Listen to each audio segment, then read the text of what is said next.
আরে আবু হানিফা মরলেই যেখানে ইসলামের কোনো ক্ষতি হয় না, সেখানে আমার আপনার মতো 100 জন কেন, 1000 জন কেন, 1 লক্ষকে শুধু বন্দি না, ফায়ারিং স্কোয়াডে নির্মম ভাবে গুলি করে মারলেও ইসলাম থেমে যাবে না। আরে জালেমরা,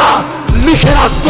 তোরা আমাদের একজনকে মারবি, আমাদের রক্তের প্রতিটা ফোঁটা থেকে এমন বান্দারা তৈরি হবে যারা ইসলামকে আগের চাইতে আরো বেশি গতির সাথে সারা দুনিয়ায় ছড়িয়ে দেবে।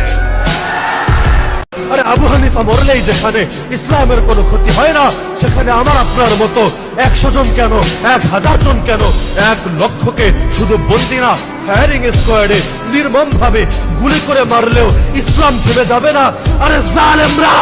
লিখে রাখ, তোরা আমাদের একজনকে মারবি, আমাদের রক্তের প্রতিটা ফোঁটা থেকে এমন বান্দারা তৈরি হবে যারা ইসলামকে আগের চাইতে আরো বেশি গতির সাথে সারা দুনিয়ায় ছড়িয়ে